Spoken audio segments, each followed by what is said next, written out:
Nós vamos convidar algumas pessoas para estarem aqui. E a discussão será como acelerar o ecossistema do reino. Quero convidar o Júnior, que vai conduzir esse tempo aqui. Boa tarde. Oi. Eu quero convidar os nossos palestrantes. Oi. Linda Lee, Marcelo, Paulo Oliveira. Então, a nossa ideia é trazer uma reflexão sobre esse tema. Como acelerar o empreendedorismo do reino. Por que essa questão, por que essa pergunta? Quando a gente está nesse ambiente aqui, é extraordinário aquilo que a gente vê o Senhor movendo, nos comunicando, pessoas que vêm pela primeira vez e falam, uau, que isso, nunca tinha visto isso. A gente tem vários testemunhos impactantes sobre aquilo que recebe, aquilo que percebe durante esses encontros, mas a gente sabe que a vida está lá fora, né? Quando acaba o encontro, a gente retorna, e na segunda-feira a gente coloca em prática aquilo que tem recebido aqui. E aí a gente pensa assim, poxa, essa riqueza, nós estamos vendo aqui, que riqueza nós temos aqui dentro. Quantos talentos Deus depositou na vida de cada um de nós aqui. É incalculável. Quantos projetos, quantas ideias, quantos dons, quanta inteligência, quanta capacidade está só nesse lugar aqui. Imagina o potencial de transformação, de impacto social, espiritual. A partir desse lugar aqui, nós temos aqui em torno de 180 pessoas. Imagina isso multiplicando, expandindo para os nossos irmãos, empreendedores, cristãos, espalhado mundo afora. Imagina essa mesma revelação, esse mesmo conteúdo que tem chegado a cada um de nós nesse encontro, por exemplo, alcançando vários outros irmãos. Seria fantástico, né? Essa capacidade de multiplicar aquilo que o Senhor tem nos dado. Só que a gente tem uma dificuldade muito grande de ver isso acontecendo. Então, a primeira pergunta que eu queria fazer, e eu preparei algumas perguntas aqui para a gente fazer direcionada, mas essa primeira pergunta eu quero deixar ela livre para quem quiser responder aqui. E eu vou deixar também livre assim, para que vocês façam perguntas. Ok? Então, eu vou pedir aqui o pessoal para liberar um microfone aqui no canto, tem um microfone aqui. No momento oportuno, a gente vai poder liberar para que vocês façam perguntas para alguém, para algum palestrante aqui. Ok? Tem que ser objetivo, porque senão vai dar a hora da janta e a gente não vai concluir essa etapa aqui. Então, a primeira pergunta, que ela é bem óbvia, na sua opinião, o que nós podemos fazer para acelerar o empreendedorismo do reino, nesse sentido que a Linda acabou de falar aqui? Não é aquele empreendedorismo, eu sou crente e sou empreendedor. Eu sou crente, sou cristão lá no domingo, e sou empreendedor na segunda-feira. Não é isso. É aquele empreendedorismo intencional. Aquele empreendedorismo que está ligado e que está se movimentando a partir de uma palavra dada pelo próprio Deus. Então, só para a gente nivelar aqui do que a gente está falando de empreendedorismo do reino. Ok? O que a gente pode fazer para acelerar o empreendedorismo do reino, para que outros irmãos empreendedores caminhem nessa mesma direção, nessa mesma revelação que nós estamos entendendo aqui nesse tempo, nesse final de semana. Quem gostaria de começar? Paulo está com o microfone, é você mesmo? Pensei que ia acontecer isso. Tá. Não passei o microfone aqui, posso começar. Boa tarde, pessoal. Meu nome é Paulo Maitá, vou estar compartilhando amanhã com vocês mais sobre a Bluefields Aceleradora. Como acelerar o movimento empreendedorismo do reino, né, no nosso país. Importante a gente entender que a gente faz parte de um movimento global. Tenho certeza que o Bill, o Jason, muitos de nós aqui já estiveram em muitos países, onde se vê um movimento mesmo do Espírito Santo, não do Estado do Espírito Santo, mas do Espírito Santo mesmo, acontecendo ao redor do mundo. Há um resgate de uma boa teologia do trabalho aliada a uma visão missiológica acontecendo, né? Quando a gente fala de missões, para a gente assimila muito a participar da missão de Deus, a ser um agente da missão de Deus, com o modelo que a gente cresceu nas igrejas ouvindo sobre isso, né? Que é um modelo de 200, 300 anos atrás, que foi sendo se profissionalizado e construído, e que tem um impacto muito relevante no mundo. Mas, geralmente, 1% de uma igreja são as pessoas que vão se tornar pastores, que vão se tornar missionários, como a gente conhece.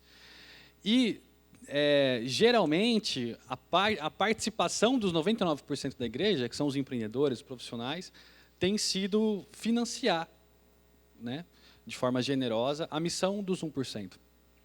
Mas a gente tem aprendido globalmente que isso não basta. Isso é o mínimo que a gente pode fazer como igreja. Não são só a grande comissão para 1% das pessoas. A grande comissão são para 100% dos discípulos de Cristo. E quando a gente entende isso, entende o modelo que nós aprendemos, nós fomos um país evangelizado. Hoje em dia, nós somos um dos maiores países cristãos do mundo. Hoje em dia, os países do hemisfério sul têm uma maior concentração de cristãos, né? Europa, os países da América do Norte vivem hoje um período pós-cristão. Então, se você tirar da amostra, se os cristãos do mundo estiverem num pote, você tirar uma amostra, vai sair um brasileiro ali, vai sair um chinês, provavelmente. A gente não conhece muito a igreja underground ali. Então, a nossa responsabilidade de impactar o mundo, né, com a redenção, com o evangelho, ela é muito grande. A gente não pode simplesmente replicar o modelo que a gente aprendeu, que é um modelo assistencialista, que ele não transforma nações. Ele é importante para aliviar, mas ele não transforma nações. O que transforma, a gente sabe o que é: empreendedorismo. É isso que acaba com a pobreza, é isso que impacta a sociedade. Então, a nossa missão é como acelerar esse movimento.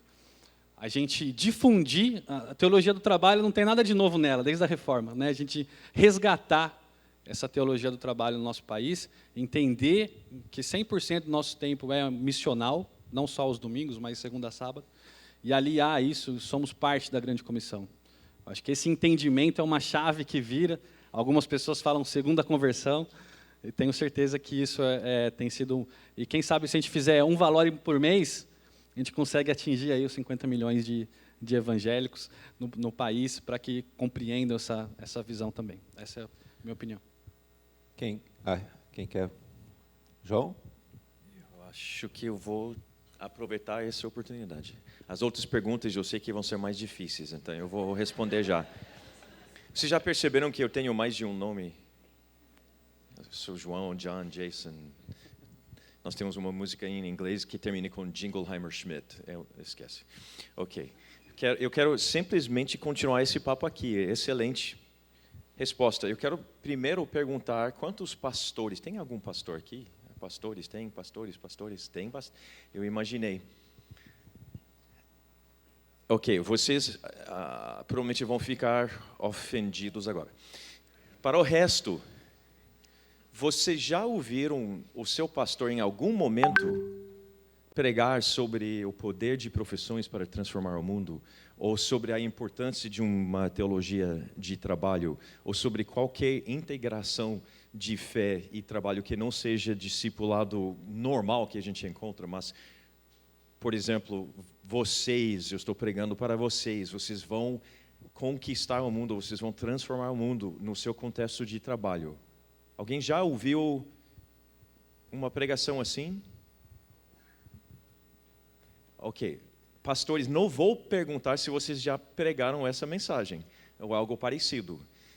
Mas para que essa visão que Paulo elaborou seja executada e completada, na verdade, para a grande comissão ser completada, os nossos líderes eclesiásticos têm que abraçar a visão também. Então, o que é que nós precisamos? Uma inversão do nosso triângulo de hierarquia falso, baseado em Efésios capítulo 4, 11 e 10, versículos 10, 11, 12. E vocês vão lembrar bem. E por sinal, pastores, eu também sou pastor, tá? Então, se eu ofender vocês, eu estou me ofendendo também. Estamos juntos, tá? Nós temos que inverter o nosso entendimento das funções eclesiásticas. Pensa na passagem que estamos falando sobre apóstolo, profeta, pastor, mestre. Lembra da passagem? E qual é a função desse grupo de pessoas? Equipar os santos para a obra do ministério. Mas, não, peraí. Mas esse grupo de pessoas, não são eles que são os santos? Eles são os santos. Não, todos nós somos os santos. Ah, não, mas é eles que fazem a obra do ministério. Mas Paulo acabou de dizer, o Espírito Santo através de Paulo, acabou de dizer que os santos que somos todos nós têm que ser capacitados, equipados para fazer o ministério. Ou seja, qual é o ministério dos líderes eclesiásticos? Entre outras coisas, e principalmente, o preparo de todos os santos, para que todos os santos sejam sal, sejam luz, sejam testemunhos no contexto de trabalho deles. Essa inversão de entendimento, então, não é mais os pastores e os líderes eclesiásticos aqui em cima do triângulo, e todos os outros legos aqui embaixo, canalizando os recursos para os líderes eclesiásticos. Ah, me dá seu dinheiro, eu vou ser o mordomo do dinheiro que Deus confiou a você, na verdade. Me dá seus talentos, eu vou ser o mordomo dos seus talentos. Deus está falando que nós todos temos o privilégio de ser mordomos dos recursos que Ele deu para nós. Mas para que nós sejamos bons mordomos, os pastores e os outros têm que fazer o trabalho legítimo, o nobre que eles fazem, nos equipando ao longo da semana, nas pregações e em outros encontros. E assim, essa visão se torna uma realidade. Alguém quer comentar? E vocês falam para os seus pastores, ô pastor. Pois é, eu ia perguntar de forma prática agora, perguntar para um pastor então, isso. Paulo Oliveira. Vamos pegar esse viés aí. Você sabe que o Paulo Oliveira é pastor também, né, gente? Tá bravo comigo, Paulo? Ele me deu o microfone, agora eu tenho essa chance aqui. A Sabe que a pergunta... Bíblia manda sermos bons mordomos. Tem alguns que não são tão bons.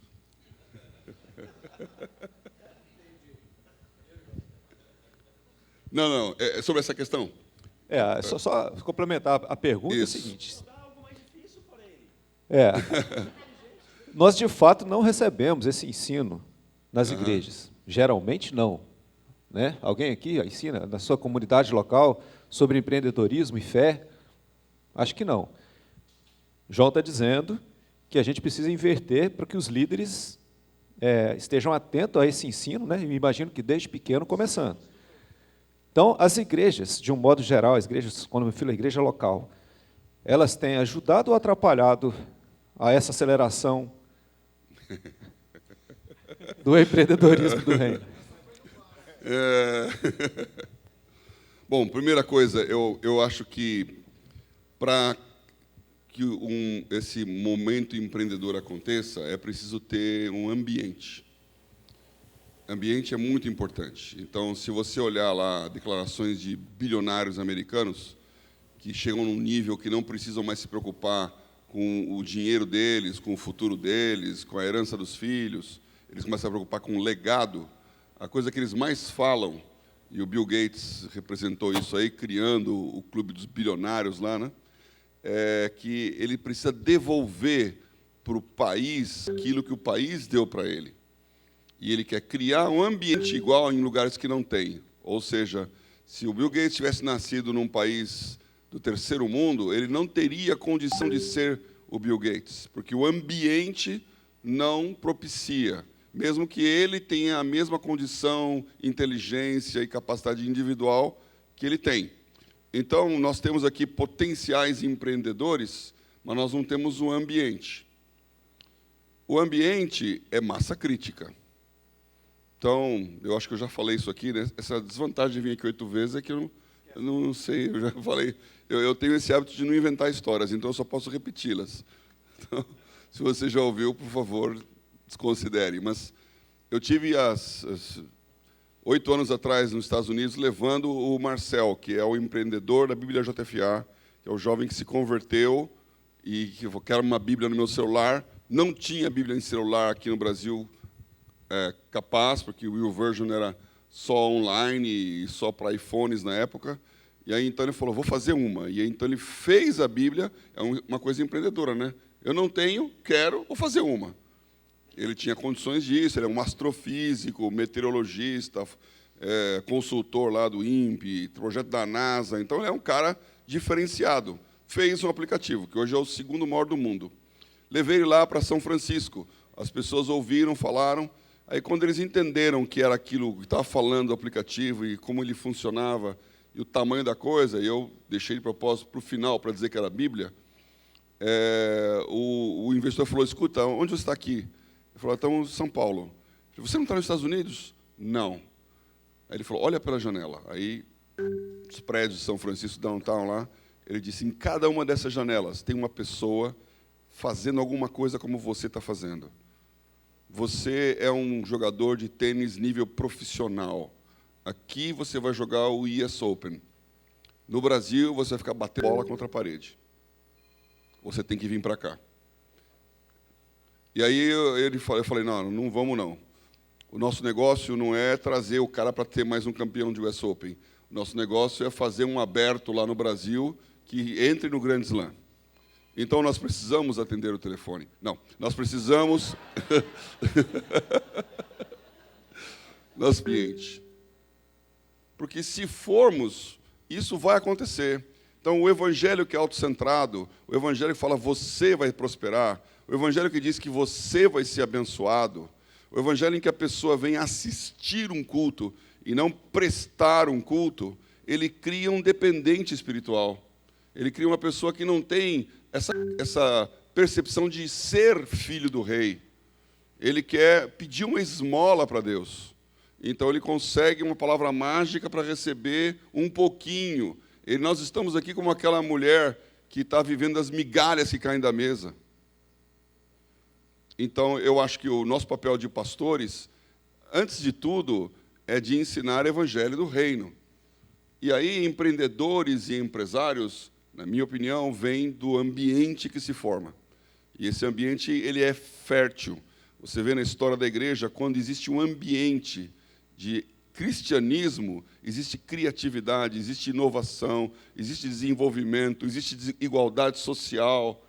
Isso é natural. Eu não preciso fazer, eu preciso ser cristão. Porque essa luz que está na minha cara, ela ilumina e as trevas vão embora. Não tem guerra de trevas contra a luz.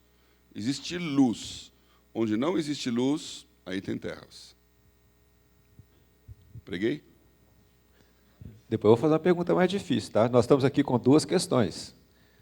A questão dos líderes, pastores, e a questão do ambiente. Ok? Bill, would you like to talk about this? Just very briefly.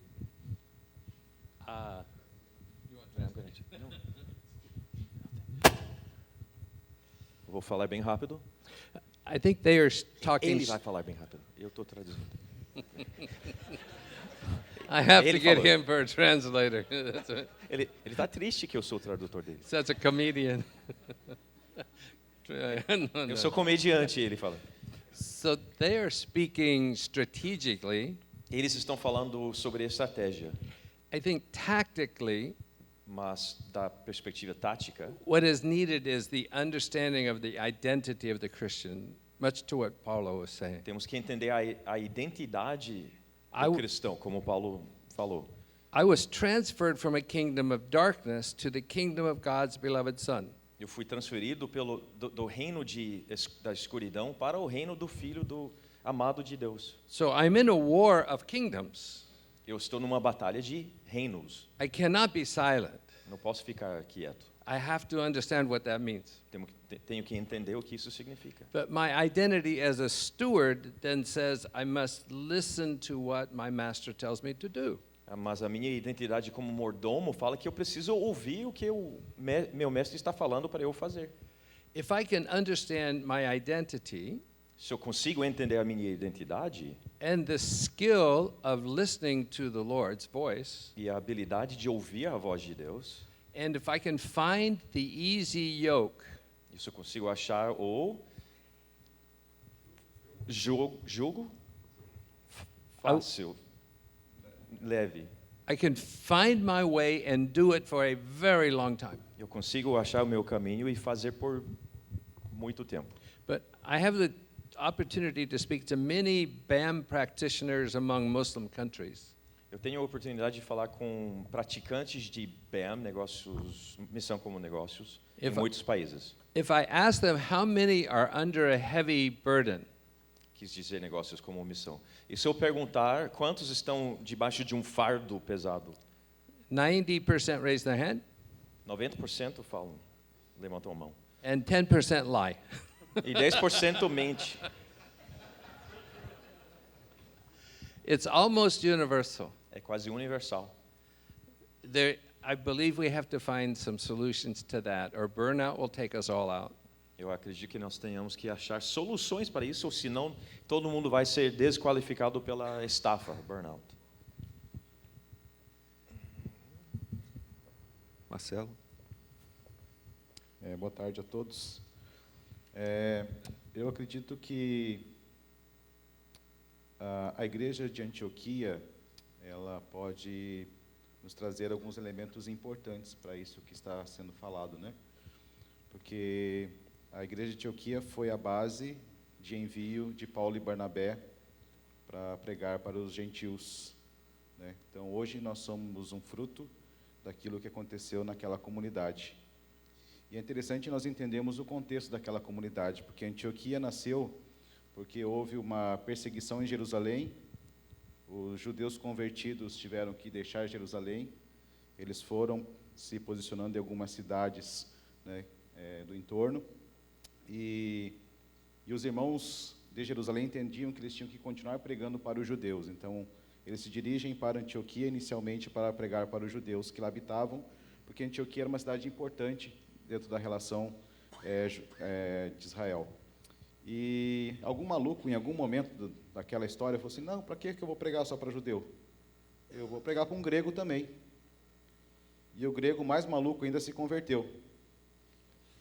E aí aquele grego começou a pregar para outro, e foi assim, a igreja então começou a ter uma vertente grega, né, de conversão de gregos. Com isso começou a ter um problema. Qual que era o problema? Quem que vai explicar para quem nunca estudou a Torá, quem é Moisés, quem é Cristo, quem é o Messias? Então, eles vão ao encontro de Paulo, né, que era um homem preparado para isso, para aquele tempo. Mas, olha só que interessante, a igreja de Antioquia nasceu mediante a pregação do Evangelho. Hoje, a maioria das igrejas no Brasil nascem de cisão.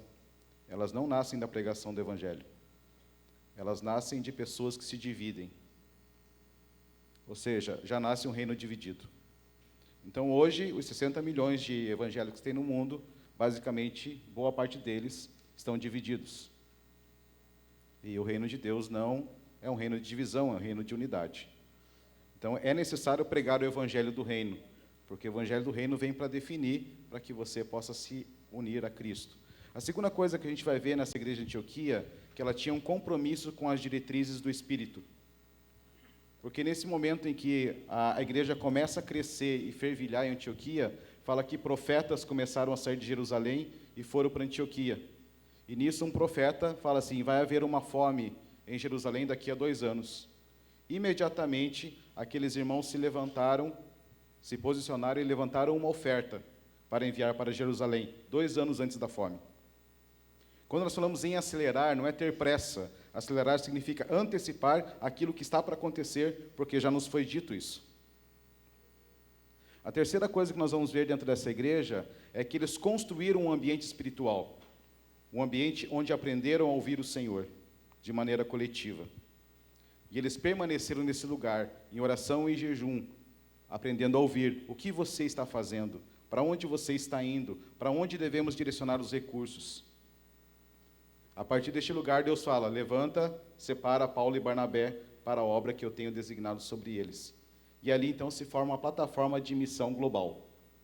Nós queremos fazer missões globais sem entendermos o Evangelho do Reino, sem termos compromisso com aquilo que Deus está dizendo e sem trabalharmos pela construção de um ambiente coletivo onde todos nós ouvimos o Senhor.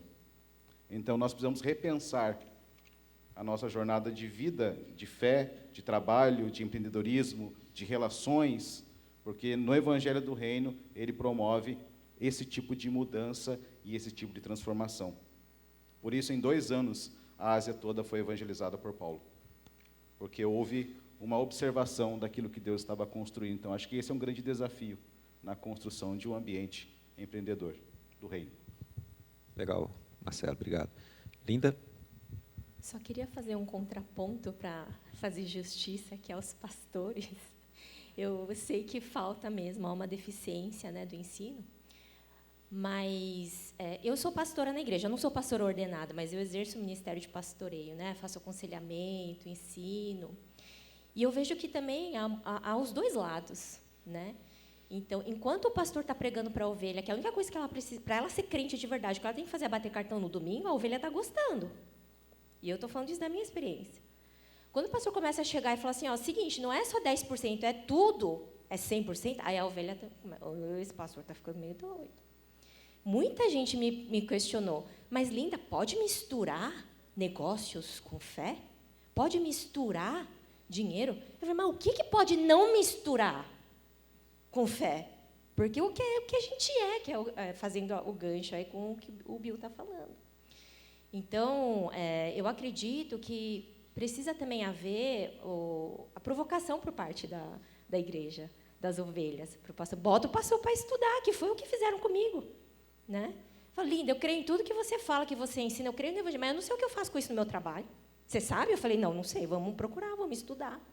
Né? E a gente foi criando grupos de estudos, pesquisamos, estudamos, e quanto mais fundo a gente ia, mais a gente ia entendendo essa questão da identidade. É tudo, é o que eu sou, aí o pessoal começou a cair fora. Aí eu entendi, não é porque não sabe. Porque não quer. Os dois, né? Na verdade. Então, se o crente procura o pastor só para falar, pastor, há 20 anos, pastor, eu não consigo fazer devocional todo dia. Há 20 anos, a resposta que você vai ter do seu pastor é 20. Eu não atendo mais assim, não. Qual que é o assunto? Devocional, não consegue fazer há 20 anos? Procura outra pessoa para conversar. Os crentes se sentam, se reúnem e fazem o quê? É fofoca. Não se reúnem para pensar o reino, para falar, pô, você entende desse negócio aqui, eu estou com um problema aqui no meu trabalho, você pode me ajudar? Vamos pensar, vamos construir, vamos estabelecer o reino junto. Então, assim, não é só culpa do pastor. Da pastora também. Paulo. A Linda lembrou um aspecto aqui que eu achei importante falar também sobre o perigo de errar na igreja. Eu já errei isso aqui, tomei uma repreensão de Deus, né? Igreja não é negócio, igreja não é aceleradora de negócio, igreja não é patrocinadora de empresas, de startups, igreja é uma agência de misericórdia. Então, eu, com essa minha história de mercado financeiro, de dinheiro, de valores, eu fui guardando, e quando nós começamos a igreja lá, que eu pastoreio, falei, vamos deixar um caixa grande aqui para a parte social. Então, definimos um percentual que vai para a parte social. Aí eu pensei, vamos fazer melhor que o banco? Vamos emprestar o dinheiro para as pessoas que precisam e fomentar negócios? Então, a igreja vai dar um dinheiro, vamos selecionar, cria um grupo aqui, vê projetos, investe para ajudar a pessoa, dá um capital para que ele comece o negócio e tal. Sabe o que aconteceu? As pessoas não pagaram. E quando elas não pagam, eu descobri por que a igreja não é banco. Porque banco não tem misericórdia. O meu chefe falava isso, o banqueiro é o indivíduo que empresta para quem não precisa e tira na hora que ele precisa. Esse é o bom banqueiro. Ele vai dar para quem tem dinheiro para pagar. Para quem não tem, ele não dá, porque senão ele não recebe. E o problema que eu enfrentei foi, as pessoas não pagavam e paravam de ir na igreja, porque elas tinham vergonha de ir lá devendo. Eu pensei, eu estou fazendo, o meu marketing está totalmente ao contrário. Eu vou fazer o contrário, porque aí, se o cara está precisando de dinheiro, eu venho aqui e vou orar com ele. Aí Deus faz um milagre, ele volta feliz comigo porque eu orei e o milagre aconteceu e ainda dá o dízimo. Eu estou fazendo o contrário. Eu estou dando dinheiro, eu não deixo Deus agir na vida do cara, eu não sou suficientemente equipado como igreja para corrigir questões de business, e quando ele não paga, ele não me paga e vai embora porque... Então, cuidado, eu acho que o pastor tem que pregar, tem que falar do reino, tem que estimular, tem que ser uma referência espiritual, mas não entra no negócio, porque se entrar no negócio, você saiu do seu negócio. Legal.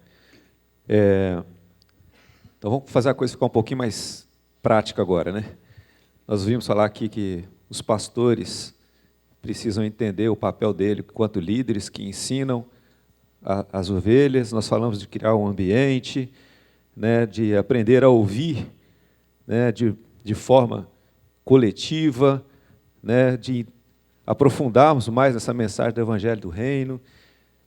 E aí, só como exemplo, né, a Valore nasceu para cooperar com o empreendedor cristão na compreensão da sua identidade e do seu chamado para expressar o reino de Deus na Terra.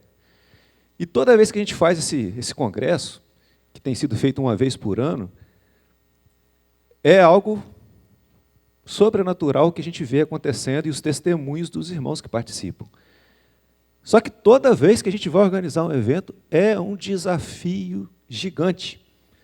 Esse é o 8º congresso. Eu acho que 2, se não me engano, as contas fecharam. Esse, por exemplo, deve dar prejuízo de novo. Então, assim, a gente faz isso porque é um chamado de Deus, a gente entende a importância disso. Mas o desafio os empreendedores cristãos, que são o nosso público-alvo, que a gente quer comunicar, eles não têm a consciência da importância de participar, de investir o seu tempo, o seu recurso para estar aqui, somando com outros empreendedores e ajudando a levar essa mensagem a outros empreendedores, para que eles deem frutos lá onde eles estão. Então, a pergunta é, se a pessoa não tem consciência da importância de vir aqui, você chama, você convida, você divulga, e ele, talvez, quem sabe, está caro demais, R$400 para vir aqui, almoço bom, né? Ambiente legal, mas está caro. Né? Alguns têm passagem, realmente fica caro, a despesa de viagem. Não tem dinheiro para estar aqui, não investem, gastam dinheiro com outras coisas. Por quê? Eles não têm a consciência. Então, como a gente desperta a consciência desses nossos irmãos empreendedores para que eles participem e se envolvam com esse desafio de acelerar negócios do reino, de forma prática. Né? Aí nós estamos aqui como Valore para receber o conselho de vocês. Falaram aqui, a gente poderia fazer um Valore desse a cada mês. Meu sonho. Um por ano a gente tem dificuldade, porque é um desafio. Né? É um desafio. Então, nós estamos errando na forma de comunicar com os nossos irmãos? Será que nós comunicamos? Será que a gente não poderia ter... Aqui tem 450 lugares, como o Lauro falou, né? Será que a gente não poderia estar com isso aqui lotado e dizer, meus irmãos, encerraram, não tem como mais, espero o mês que vem, vai ter outro encontro. Né? Nós estamos comunicando de forma equivocada? O que nós podemos fazer para que essa mensagem, essa consciência alcance outros irmãos empreendedores? Essa é a pergunta.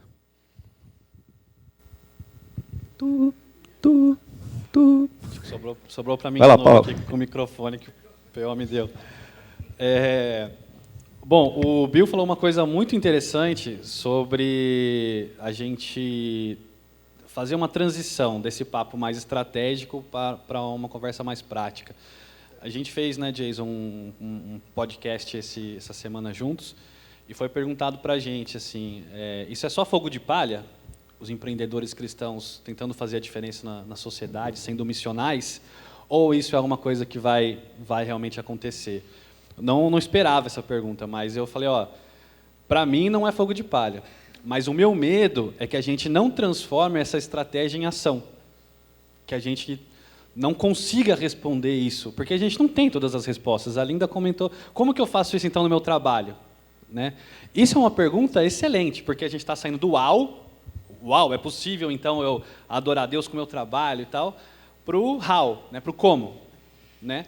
Então, a gente precisa junto responder isso. Eu fiz vou contar uma história bem rápida, eu fiz um teste essas últimas semanas, não sei se vocês sabiam, mas a gente tem pelo menos 10 grupos de pessoas não alcançadas no país, de pessoas que menos de 1% desses grupos de pessoas conhecem a Jesus. A comunidade surda, por exemplo, a gente tem 10 milhões de surdos, né, que falam Libras e tudo mais, no Brasil, e menos de 1% deles conhecem a Jesus. Agora, uma igreja do tamanho da nossa igreja, com a riqueza da nossa igreja, por que a gente não... A gente precisa de ajuda externa para alcançar essas pessoas? Não, nós não precisamos de ajuda externa. Agora, por que a gente não alcançou? Porque a gente não está fazendo o suficiente na prática para isso. A gente lançou, lá na Bluefields, vou falar mais para vocês amanhã, mas a gente lançou uma campanha para incluir os surdos nos programas de empreendedorismo que a gente tem, para lançar startups. Porque são hoje pessoas que dependem de cotas no mercado de trabalho e não tem um programa de empreendedorismo que ajuda eles a montar a sua própria startup, seu próprio negócio. E temos esse programa missional, né? Então vamos ensinar eles a montar negócio e vamos também apresentar o evangelho para essas pessoas. A gente fez um desafio, fiz uma lista de 30 pessoas, a gente não conseguiria bancar isso sozinho. Fiz uma lista de 30 pessoas que eu conheço que poderiam ajudar esse projeto a acontecer financeiramente, né? Porque precisa ter todo o custo de intérprete, tudo isso para dar essa acessibilidade. Falei, eu vou abordar 15 pessoas diretamente, que eu sei que tem condições, que já me conhecem, já conhecem a nossa causa de muito tempo. Dessas 15 pessoas, metade falaram, vou ver, nunca me responderam mais. A outra metade falou que não iria apoiar o projeto. Esse projeto, e eu me identifiquei muito com o que você está falando agora, Gina, porque às vezes a conta não vai fechar para a gente. E a gente vai mesmo assim, pela fé. Como empreendedor do reino, a gente não empreende só por necessidade ou só por oportunidade, a gente empreende por propósito, por chamado. Isso é um chamado que a gente está vivendo aqui. E a gente falou, vamos mesmo assim. Não sei como a gente vai pagar os intérpretes no mês que vem, mas eu sei que a gente não está conseguindo responder isso. Isso é um exemplo só. A gente não está conseguindo responder isso de forma prática. Então, será que a gente está investindo como igreja, né, pegando esse exemplo, mas como igreja, no que a gente tem de necessidade no nosso país? Porque se a gente conseguir 50, 60 milhões de evangélicos em 30 anos não fizer diferença no nosso país, o resto do mundo e o resto do Brasil vai olhar para a nossa igreja e falar, e aí? Eu não acredito nisso. Não tem mudança, não tem transformação, né? Então, acho que a gente ser discípulo de Jesus, também a gente entender nosso papel redentivo e transformar essa estratégia na prática, com generosidade, com ação no nosso dia a dia, e entendendo o nosso papel no meio de tudo isso. Tá? Quem gostaria? Vamos falar de coisas mais práticas. Perfeito. Na verdade, eu acho que eu vou simplesmente acabar devolvendo o microfone para vocês dois. Em termos de tática e prática, nós temos na jornada de um empreendedor, vamos supor, e vai acontecer, as igrejas vão realmente começar a preparar e liberar todos os profissionais como missionários, propositalmente. E agora, os empreendedores vão fazer o quê? Muitos vão ter a visão, vão entender que a minha igreja me libera para fazer isso, porque Deus me liberou na palavra para ser um empreendedor chamado, e equipado para ser um ministro no mercado, não só um empreendedor. Então vai fazer o quê? Não, eu vou para seminário, eu vou fazer seminário. Talvez não. Se a igreja local é boa pregando a palavra, se tem EBD, alguma coisa parecida, legal, você pode aprender muito lá. Mas o que nós temos que une a visão de fé e trabalho, ou de negócios e missão? Ainda tem o curso online, o Kingdom. Então, nós temos 2 cursos e temos os 2 representantes aqui. O Instituto Tela tem a Escola de Empreendedorismo Cristão e nós temos o Kingdom Business Online.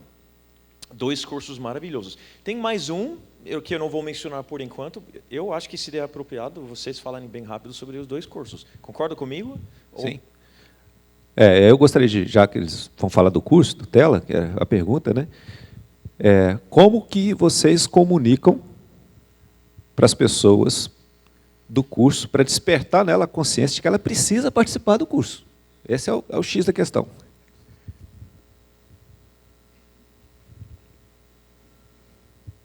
Bom, antes de falar do Tela, eu queria só dar minha opinião acerca dessa questão de como é que a gente enche isso aqui de 450, né?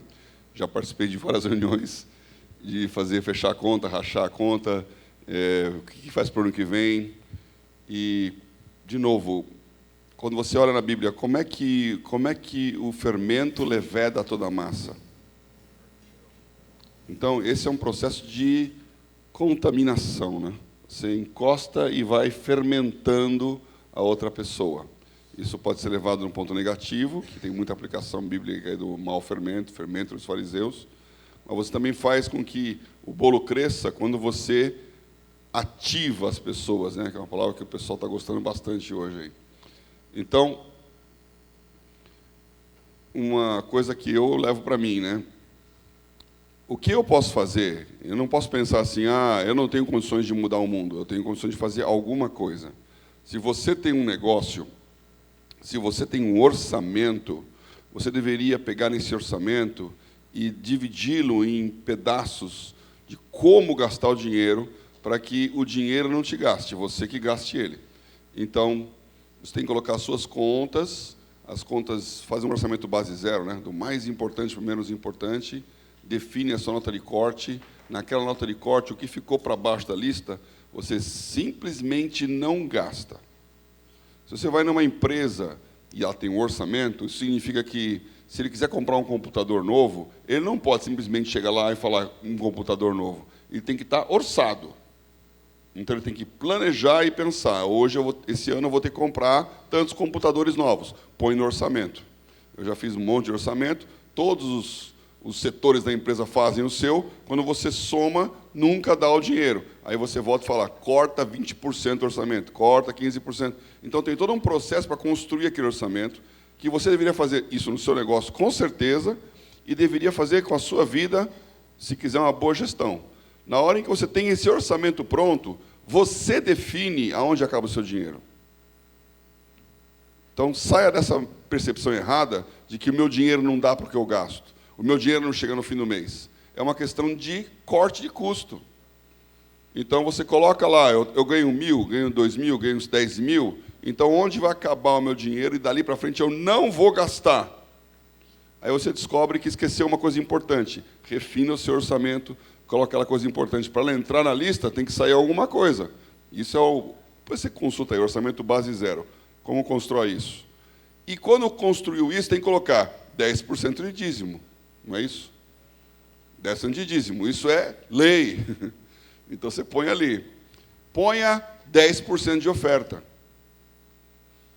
E aí, então, você tem que definir o que merece o seu dinheiro suadésimo, grátis. A oferta não pode ser, e olha, nada contra, hein? Nada contra, que inclusive nós fizemos isso hoje aqui. Hoje eu já dei o meu cheque aqui, que não estava no meu orçamento. Porque surge a necessidade, você fala, ok. Mas a oferta, você não pode ser uma pessoa que dá dinheiro na base de quem te pede. Você tem que estar pensando, quem merece?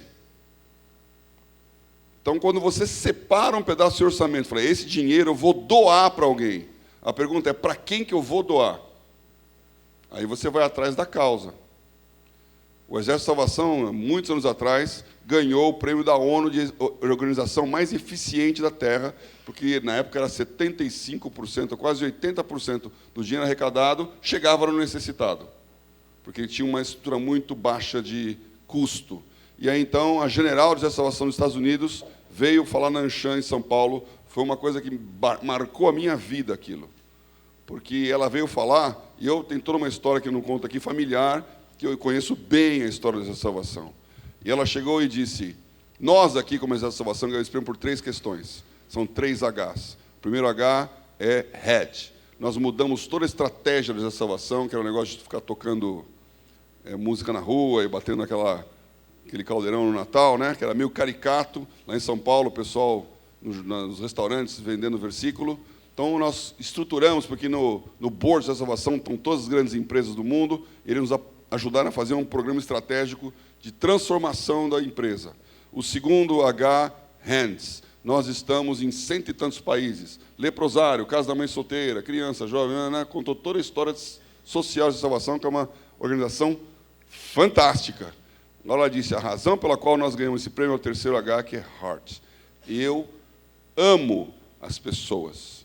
E se você me der o dinheiro, eu tenho 2 fardas. Essa que eu estou vestindo e uma outra que está no guarda-roupa. Se você me der o dinheiro, eu não vou comprar uma terceira farda. Eu vou dar para o necessitado. Quando ela falou aquilo lá, me deu um... O que eu estou fazendo? Então, você precisa pegar o seu dinheiro, e não interessa quanto você tem, separar um pedaço e falar, eu vou doar isso aqui, e agora a minha pergunta é para quem? Então, bota aqui o valor e fala, bom, eu vou pagar uma inscrição para uma pessoa. Você define um orçamento que vai apoiar um negócio desse. Eu estou dando dinheiro para alguém ir lá e participar também. Está no seu orçamento.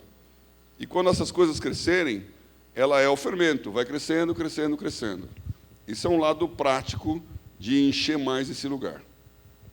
Obrigado, Paulo. Acho que esse efeito fermento aí ficou bem, bem legal.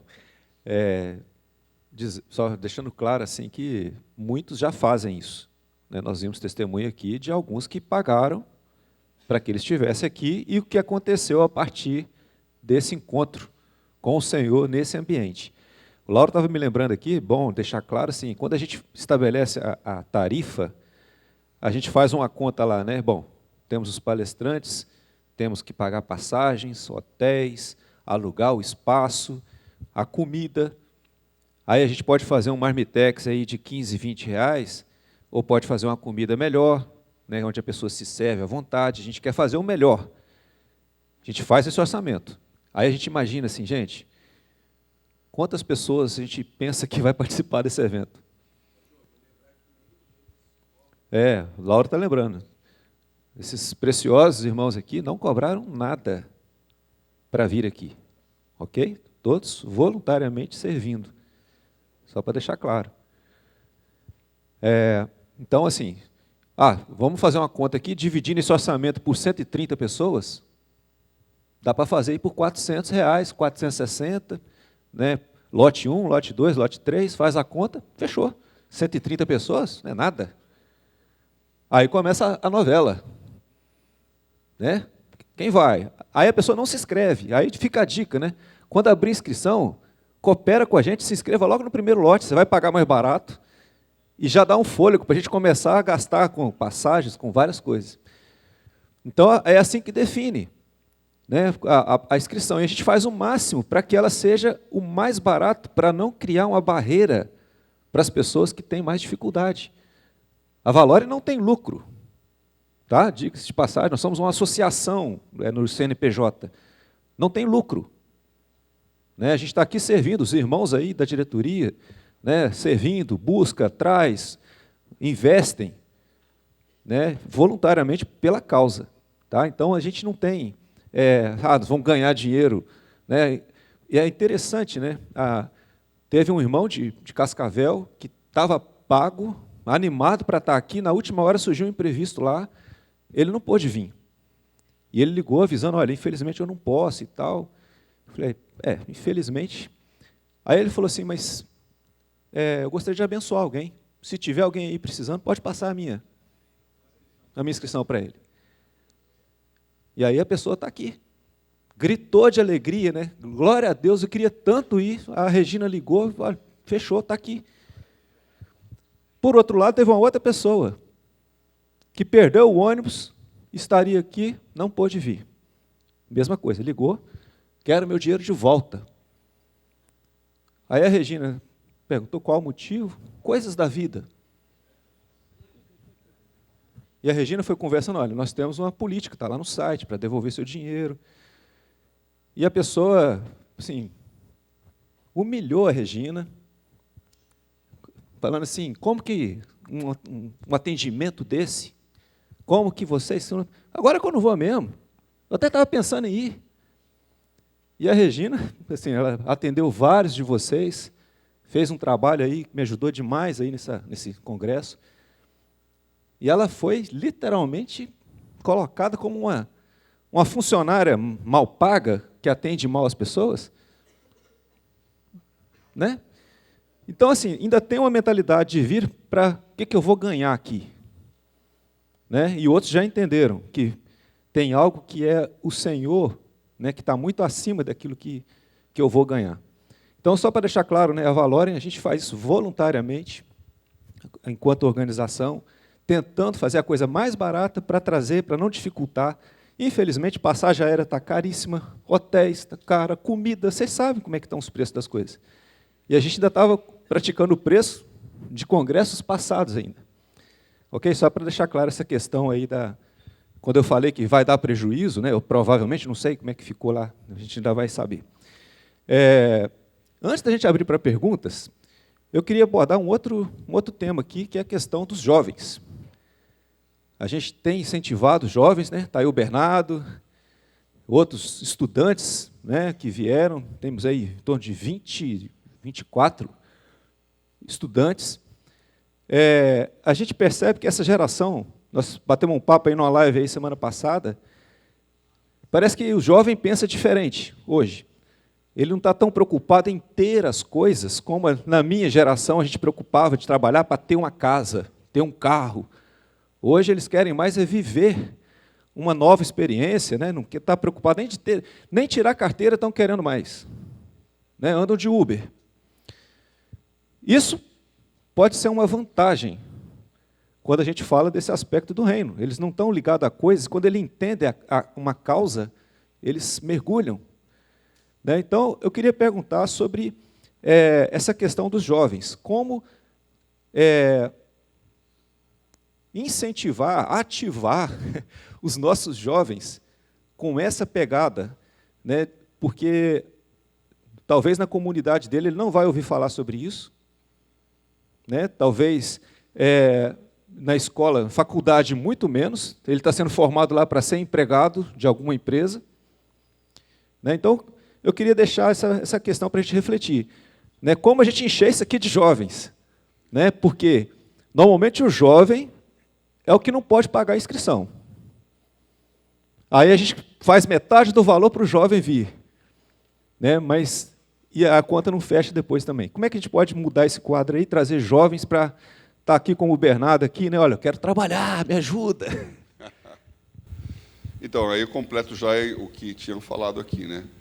Ambiente é oportunidade e exemplo.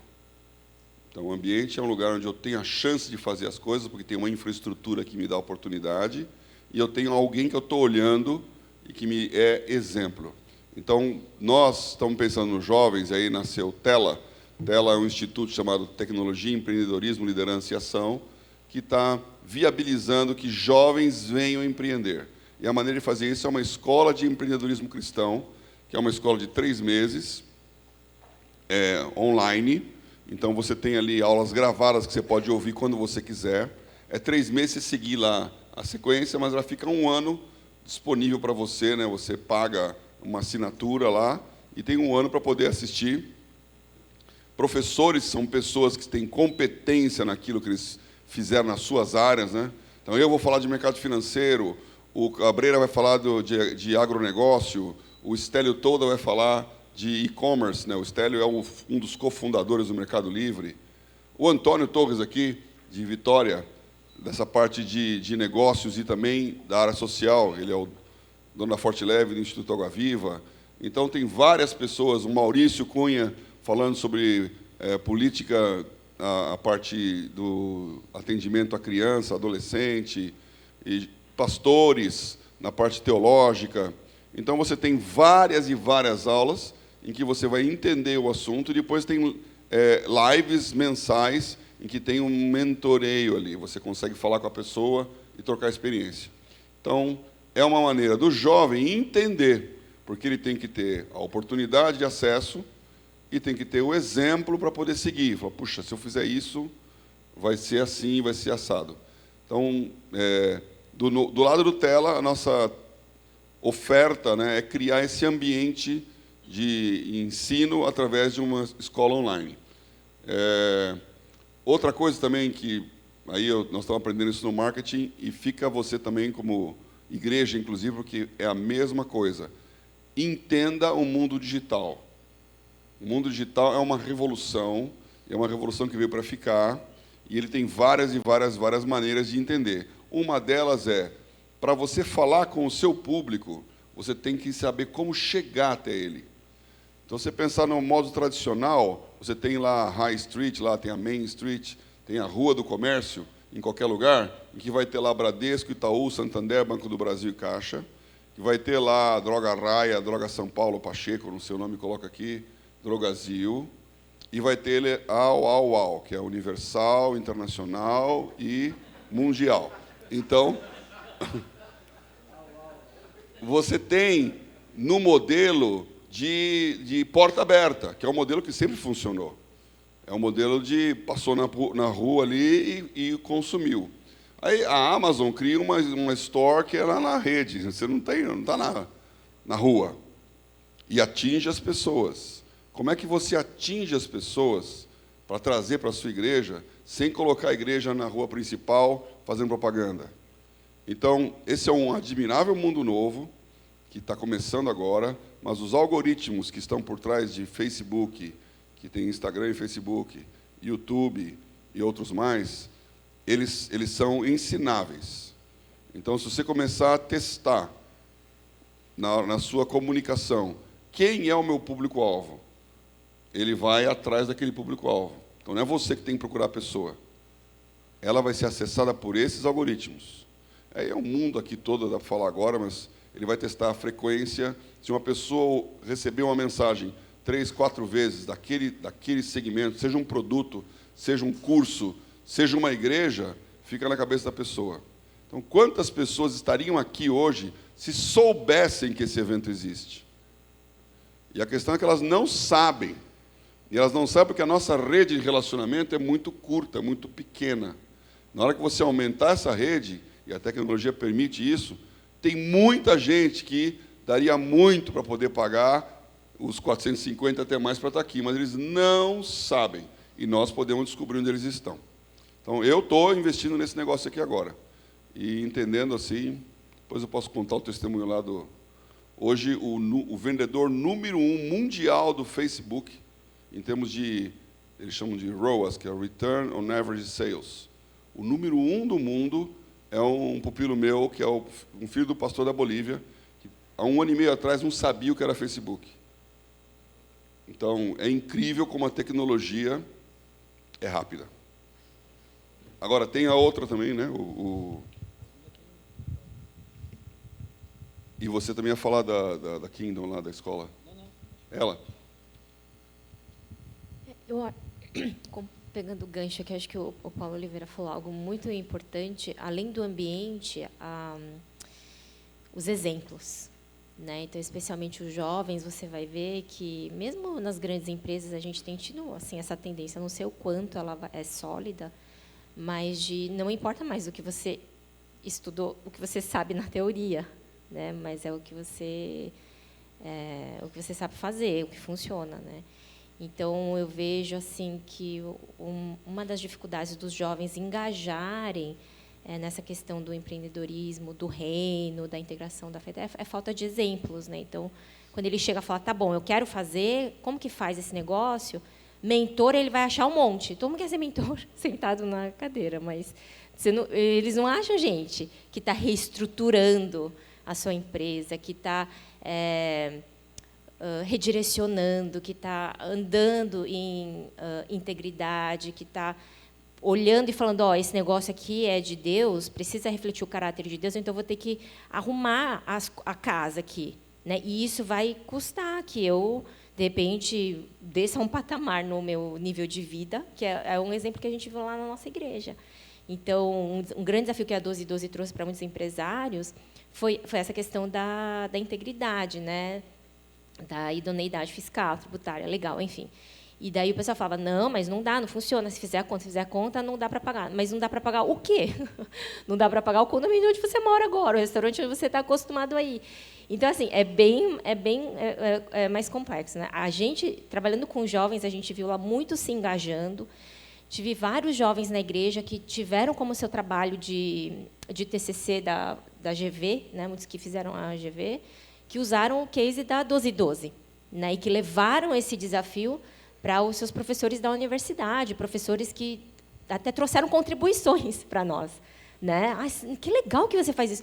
E aí o jovem começa a ficar orgulhoso de ser cristão, ele fica orgulhoso da sua igreja, entende? Porque o que a igreja está pregando não é só uma lista de pecados do que pode ou não pode fazer. A igreja está sendo o que ela precisa ser aqui nessa terra, ela está edificando o reino, ela está amando, ela está sendo, né? Embaixador da reconciliação, do Ministério da Reconciliação.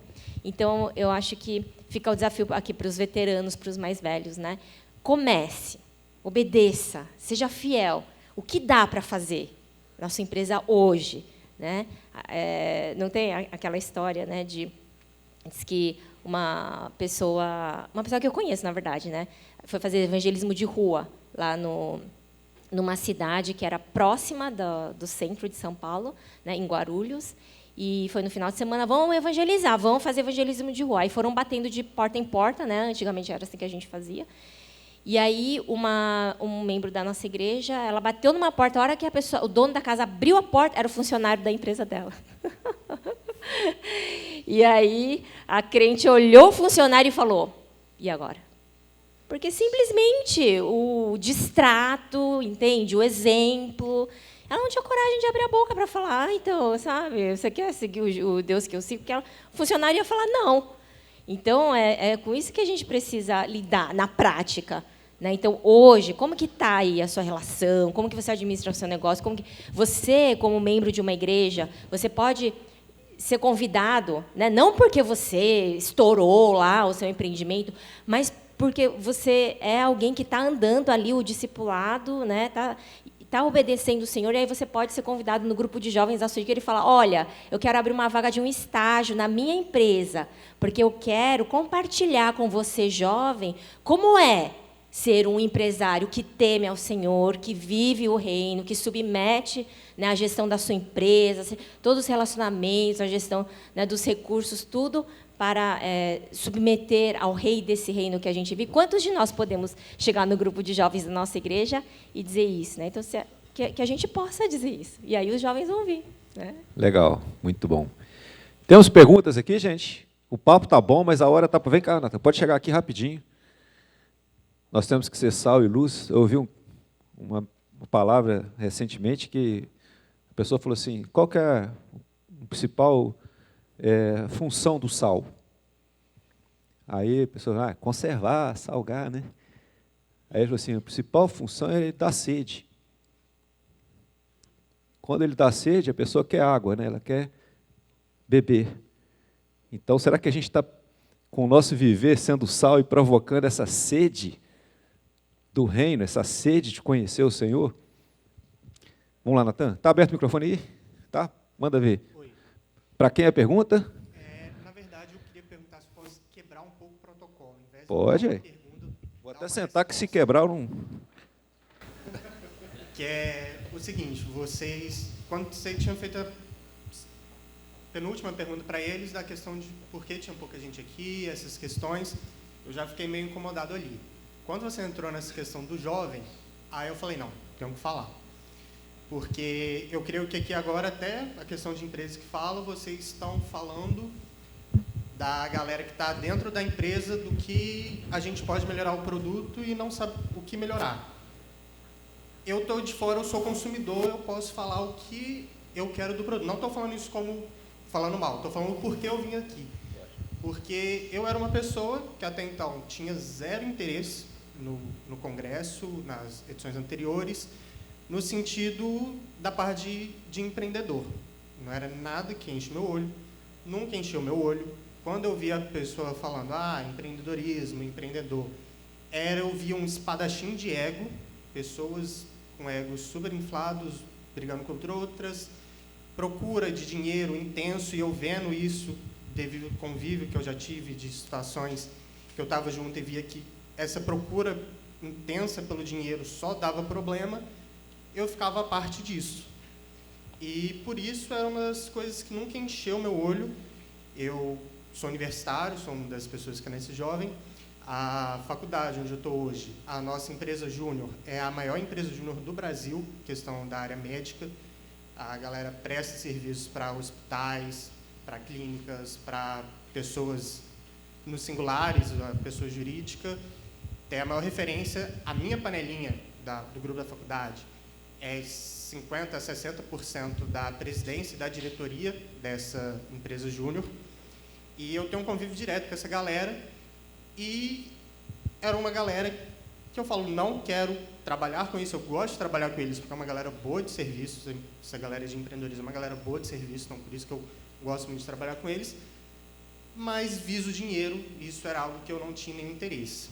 Mas, em contrapartida, e o porquê eu estou aqui hoje? Porque antes eu não via sentido por não ser algo que enchia meu olho, nunca quis, nunca procurei. Na verdade, tinha oportunidade, falei, não, agora não é o momento, porque como não era algo que enchia meu olho, eu sabia que era importante, mas não enchia meu olho, eu falei, não, vou procurar quando precisar, não vou antecipar isso. E agora, no meio da faculdade, eu estou vendo que eu vou ter que começar a lidar com isso no futuro breve, então eu vim, mas eu vim na intenção de falar, eu vou receber o que vier de lá, mas vim esperando zero coisas devido a essa visão que eu tinha. Continuo tendo essa visão, porém, eu vejo que aqui não é essa visão, porque o que a gente está falando não é empreendedorismo, ou a visão que vocês estão passando, que eu estou vendo nos irmãos, não é uma visão de empreender visando o lucro, o dinheiro. Cara, eu não quero dinheiro, não é esse o principal, eu quero o necessário para mim, para ajudar o outro ali, mais que isso, eu já vi que vai dar problema, esse não é meu foco principal. Se vier, porque Deus tem algum motivo para ajudar os outros, e isso é o que tem na visão, e tudo que vinha além disso não me enchia o olho, porque eu sabia que estava problema. Eu via a vivência disso dando problema. Mas, em contrapartida, o que enchia meu olho? Exemplos, vou pegar como exemplos. O Antônio, do Egito. O cara foi para lá com uma visão, vou fazer missões, utilizou a escola de futebol como uma desculpa. Só um minutinho. Antônio do Egito é um missionário que ele está se referindo, tá, gente? Para quem não conhece. Não é isso? Isso. E lá ele fundou uma escola, um empreendedorismo, e a partir disso, por quê? Porque a visão dele não era o lucro. A visão dele era as pessoas, levar o reino e utilizar o trabalho dele, o empreendedorismo, como uma desculpa para isso. E nisso tem todo o testemunho deles. Quem não conhece, procura o Antônio, senta ele para tomar um café e conversa com ele, vocês vão ver quão bom é isso.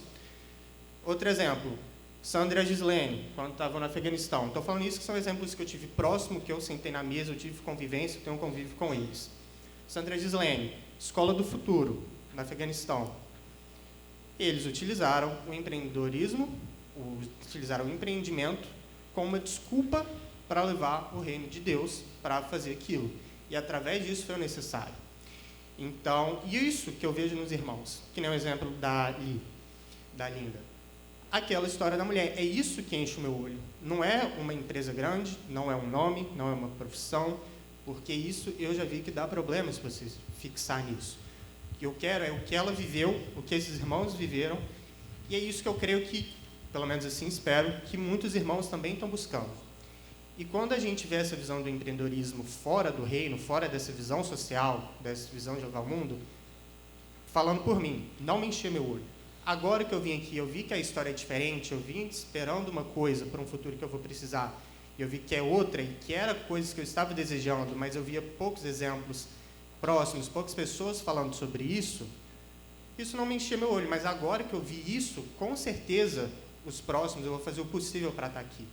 Então, eu acho que um desses motivos que nem você falou, o meu principal objetivo de vida não é ter uma casa, não é ter um carro, que nem você falou, a maioria de nós não é isso. O que eu estou preocupado agora é como que eu vou utilizar o que eu posso fazer para agradar o Senhor. Então, eu creio que a próxima visão de tentar entregar essa ideia que vocês já são, mas que para a gente não estava chegando, pelo menos para mim, falando pessoal. Mostrar que não é um congresso para mostrar como você pode obter um melhor lucro, como você vai utilizar o reino de Deus dentro da sua empresa, mas só para ser ético. É além do ético. É utilizar isso como uma missão de vida, como missão para levar o evangelho a outras pessoas, fazer uma transformação social. E é isso que eu falar, uma pessoa de fora, que tinha uma visão diferente, agora está aqui. E Legal. isso. Legal, Natan. Muito obrigado. Legal, né? Você faz uma pesquisa de mercado, você quer ouvir o próprio cliente. Vai lá, Marcelo. Eu gosto muito assim de pensar o que é um legado geracional, né? Então, o legado geracional, normalmente os pais querem dizer para os filhos o que eles têm que fazer. E, na verdade, os filhos estão nos sinalizando o que nós temos que preparar para eles. A geração do Natan, a geração da minha filha, ela é uma geração onde os pais eram conquistadores. Eles trabalhavam, né, para trazer um sustento financeiro para a família. Então, os nossos filhos hoje só podem acessar uma boa escola porque os nossos pais lá atrás fizeram isso. Se nossos pais lá atrás não tivessem feito isso, a gente hoje não poderia ter acesso a muitas coisas que nós temos acesso. Então, eu preciso entender que a questão não é o ter lucro ou não ter lucro. A questão é que, dentro do conceito bíblico, o lucro é um princípio. Se não há lucro, não há sustentabilidade, não há viabilidade. Agora, o que eu faço com lucro é o que define a diferença entre um homem do reino e uma pessoa que não é do reino. Então, esse é o primeiro ponto. O segundo ponto é que uma das características dessa geração que nós temos é uma geração que não está buscando as coisas que o meu pai estava buscando. Quero ter uma casa própria, quero ter um bom carro, quero ter uma boa poupança e uma boa aposentadoria. Essa geração ela está buscando o que eu posso usar. Ou seja, eu não penso em ter um carro, mas eu preciso de mobilidade. Se não há mobilidade, não há deslocamento, mas para que haja mobilidade é preciso empreendedorismo. Então, a questão é que essa geração, por ela ter exemplos não tão bons no passado, ela começa a construir os seus conceitos equivocados sobre as coisas. E nós estamos vendo um momento em que a nossa cosmovisão precisa ser reposicionada. E a cosmovisão há um Senhor do reino, que é Senhor sobre toda a terra, sobre tudo que nela há e sobre todos que nela habitam. Então, dentro do reino do Senhor, há o empreender, as políticas públicas, a educação, a mobilidade, porque antes dessas coisas existirem, Deus é o Criador de todas elas. O que nós precisamos fazer com essa geração é preparar um caminho para que aquilo que está dentro delas possa vir à luz. Ou seja, é pegar o diamante bruto que essa geração e entender como lapidar, é entender como prepará-los, é entender como imergi-los numa realidade. E o que a Tela está fazendo, o que a Bluefield está fazendo, o que a Valor está fazendo é isso, é criar um ambiente onde você pode ser batizado. Batizado é imergido numa realidade que abre os seus olhos para aquilo que você não estava vendo hoje. Então, essa nossa geração é uma geração sem referenciais paternos, sem referenciais de gestão da vida, sem referenciais de gestão empreendedora, mas que aqueles que já são referenciais precisam estar iluminando esses jovens, precisam estar entre eles, que é esse ambiente que a Tela está proporcionando. Né? Se vocês não sabem, hoje existem mais de 120 mil jovens dentro do sistema socioeducativo. E sabe qual é o estímulo? O único estímulo empreendedor que eles têm lá dentro é aprender a fazer pão. Nada contra a panificação. Pelo contrário, eu gosto de um bom pão. Mas isso não é atrativo para um jovem. Porque hoje uma criança de 3, 4 anos já sabe muito mais do que YouTube do que, às vezes, um homem de 40, 50 anos. Então, essa geração está sinalizando para a gente o que a gente tem que fazer. Se o mundo digital é a realidade do tempo presente e ainda é um campo a ser desbravado, nós precisamos entender que esse é o mundo dos jovens. E cabe a cada um de nós contribuir com este lugar. Então, estar perto do jovem, vai te ensinar como você deve preparar um caminho para que ele possa andar, porque esse é o caminho da inovação. Na CRIDAS, a instituição que eu trabalho hoje, que eu presido, dentro de um projeto, ela tem 48 crianças lá acolhidas. E cada criança que entra, para mim, é como se ela fosse um Josias. Lembra de Josias? Josias foi o maior reformador da história de Israel. E com 8 anos ele começou a reinar. Quando uma criança entra, minha cabeça começa a pensar: que tipo de ambiente eu preciso preparar para que esse Josias que está dentro dele possa vir à luz? Porque daqui a 8 anos, quando ele tiver com 16 anos, ele pode causar uma revolução onde ele está. Então, nós temos que estar preparados para a revolução que está nos jovens, mas precisamos prepará-los para essa revolução. Obrigado, Marcelo. Muito legal, e precisamos de você, Natan, comunicando com os jovens, né, trazendo essa sua visão. E eu só queria... Tem mais alguém que quer falar? Pode vir para cá. Só pode vir, depois tem mais um, a gente precisa encerrar por causa do horário da janta. Mas, rapidinho, tem 3 conceitos diferentes que a gente precisa ter claro, né? Um conceito é negócios para missão. Outro conceito é negócios e missão. E tem um terceiro que é negócios como missão. Ok? Vamos falar a diferença. Negócios para missão. Você citou o Sandra Gislene. Né? Vamos para o Afeganistão, vamos botar uma pizzaria lá. Pizzaria Brasil. Né? Estava lá. Estava lá porque era uma, entre aspas, uma fachada para que eles permanecessem lá cumprindo a missão deles. Então, não era um negócio pensando no business pizzaria, era para promover a missão, negócio para a missão. Nunca deu lucro, né? Todo mês tinha que uma oferta lá para fechar a conta. Negócio e missão. Nós temos aqui a Forte Leve, um monstro, né? Que vem, monstro no bom sentido, né? Que vem crescendo, o Senhor abençoando, e em paralelo ele tem o Instituto Água Viva, onde a Forte Leve proporciona o recurso e o Instituto manda ver na questão social lá no sertão. Então, você tem um negócio e a missão. Ok? O conceito? E tem um negócio como missão. É onde você tem o seu negócio, você tem a clareza de que aquele ambiente é uma plataforma abençoadora. Ok? Então, você é um missionário de tempo integral naquilo que você está desenvolvendo, onde você está na sua localidade. Então, você tem uma loja de calçados e você está atento ao que Deus está comunicando o tempo todo naquele ambiente e levando as pessoas a Cristo naquele local. Ele tem que dar lucro porque ele precisa ser sustentável, ele precisa ter capital de giro, ele precisa pagar bem os funcionários, porque isso é um exemplo de honra, de dignidade. Então, são 3 conceitos que depois você pode buscar entender melhor isso aí. E outra questão, assim, o amor ao dinheiro é a raiz de todos os males. Ok? Não é o dinheiro que é a raiz. É o amor ao dinheiro que é a raiz de todos os males.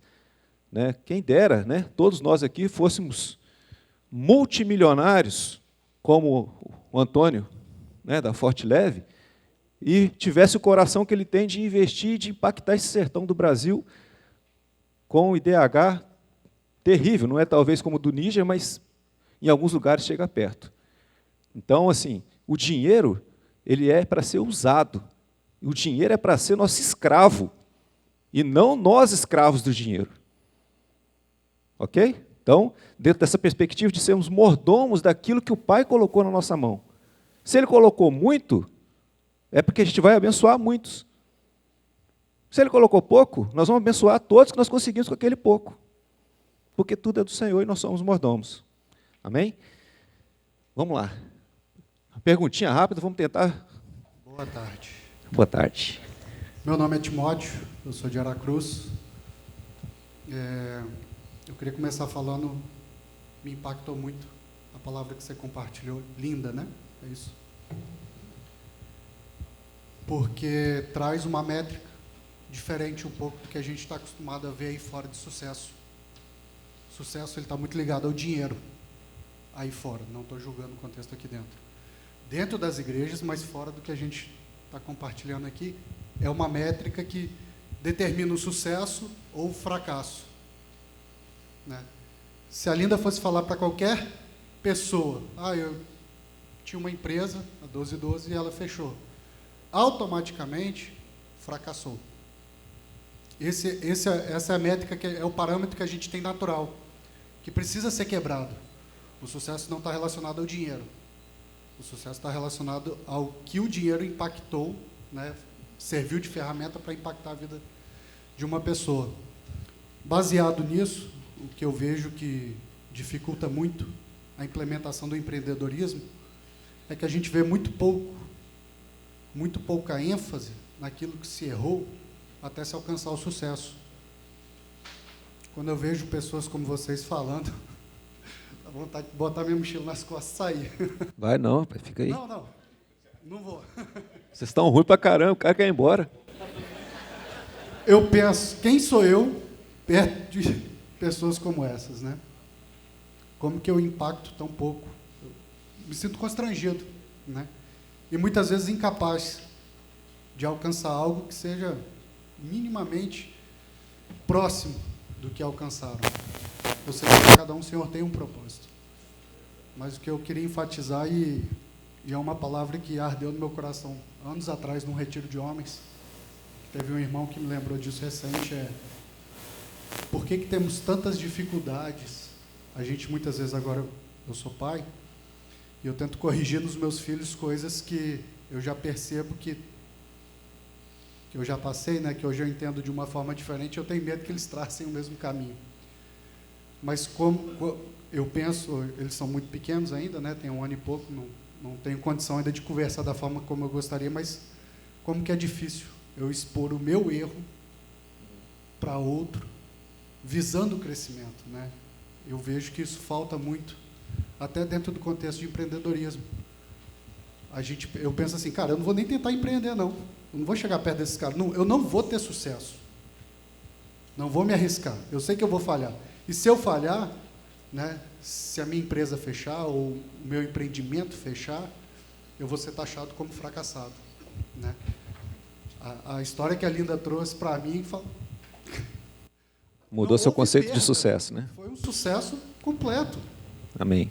Então, assim, 2 coisas. Uma é essa mudança da métrica, que é utilizado para medir, e a outra é o fracasso, que em algum momento, um tropeço, né, se vocês puderem, se tiver tempo, se quiserem compartilhar em poucas palavras algo que vocês tropeçaram lá atrás e que hoje, né, pudesse encorajar, talvez seja só eu, mas talvez tenha outros aqui também que gostariam de ouvir algo nesse sentido. Né? A gente ia ter que ter talvez uns 15 dias de congresso aí para começar a falar dos fracassos, dos tropeços.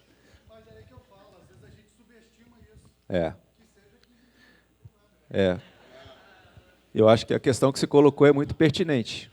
É o conceito de sucesso, mas também o conceito de fracasso. José podia ter entendido que aquele tempo na cadeia lá era o fracasso total na vida dele. Mas aquilo fazia parte do processo. Aquilo era a jornada empreendedora dele, sendo desenvolvida pelo Senhor, formando caráter.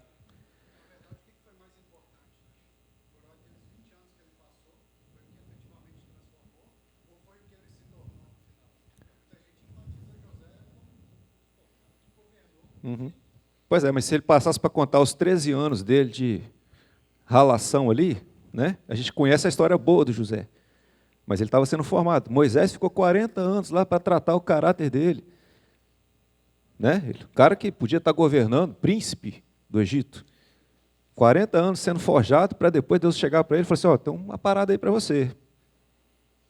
Moisés foi o cara, né? 40 anos lá cuidando das ovelhas lá no pasto, o príncipe, tratando o caráter, para que ele pudesse ser moldado e formado na mente de Cristo, né?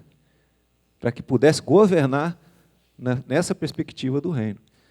Mais alguém aqui que levantou? Espera aí, está um amigo aqui. Laura está cobrando aqui o horário. Vocês querem parar para jantar, gente? A janta era 5h30, a gente falou para o serviço 6 horas. Tem mais um testemunho? Vamos lá, gente. Eu não estou com fome, não. Eu só queria testemunhar. Eu sou pernambucano,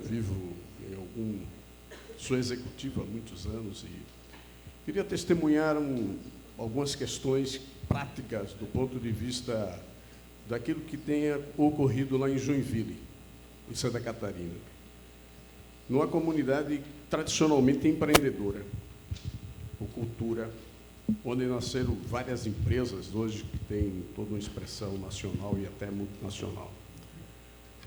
Alguns anos atrás, uma pessoa também da comunidade se levanta e diz, olha, eu preciso ajudar as crianças ou os jovens a terem oportunidade.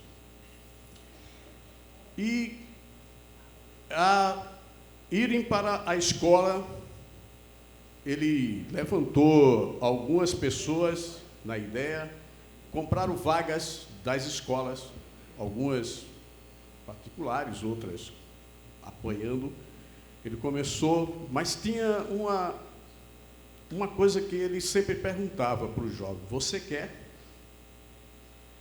E o jovem dizia, eu quero. E nesse querer, ele foi juntando gente. Hoje nós temos, depois de 10 anos de projeto, 450 crianças suportadas nas escolas e temos mais de 100 executivos locais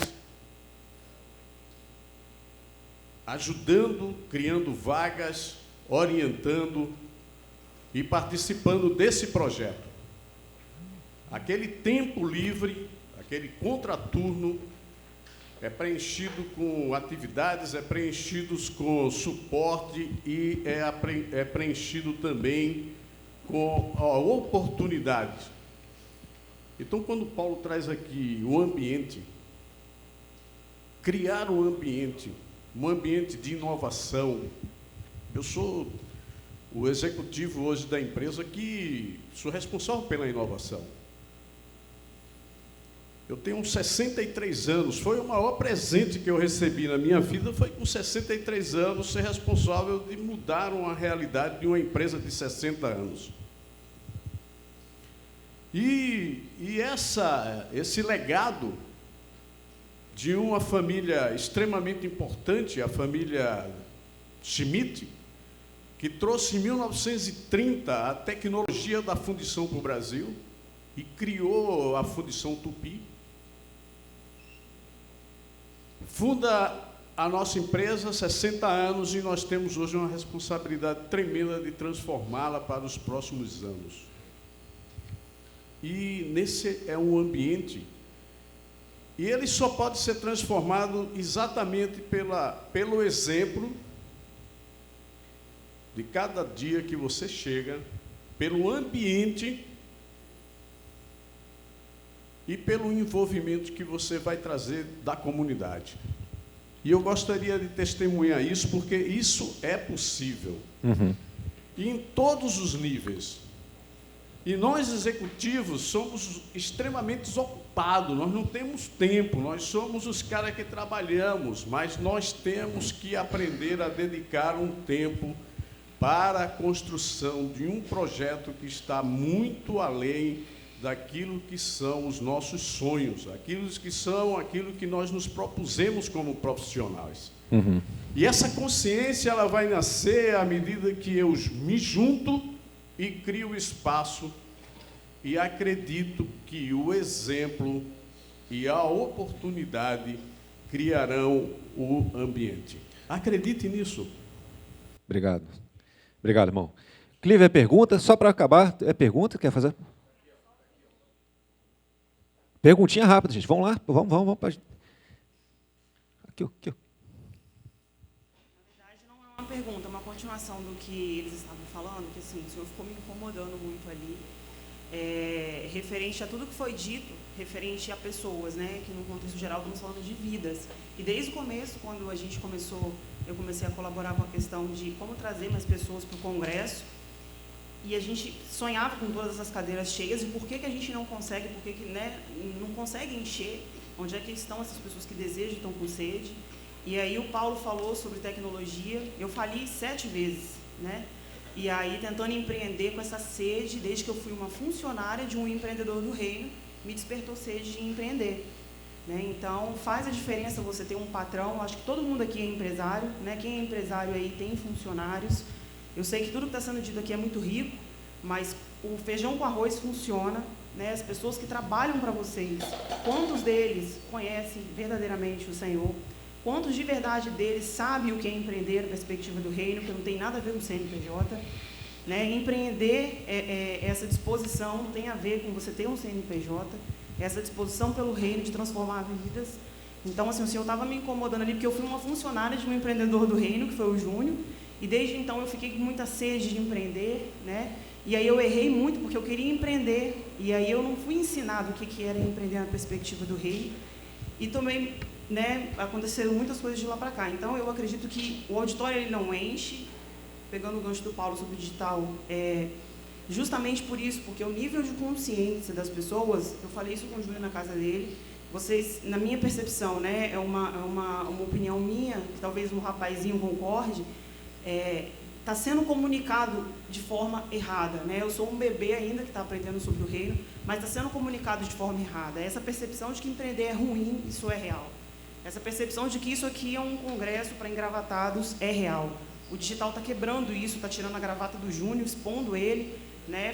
Fazendo como a Linda ali fez, né? A sua vulnerabilidade para a gente foi um tapa, né? A vulnerabilidade dela, assim, eu consigo, não porque eu sou forte ou porque eu tenho dinheiro, mas porque existe um Deus e existe um plano dele. Então, o nível de consciência, se vocês pudessem, gente, estudem sobre isso. O nível de consciência da empresa de vocês, ela é essencial para conhecer o funcionário, para conhecer todo mundo. Para abrir uma empresa, faz uma pesquisa de mercado, pesquisa o nível de consciência das pessoas que vocês querem levar para o reino, porque faz muita diferença.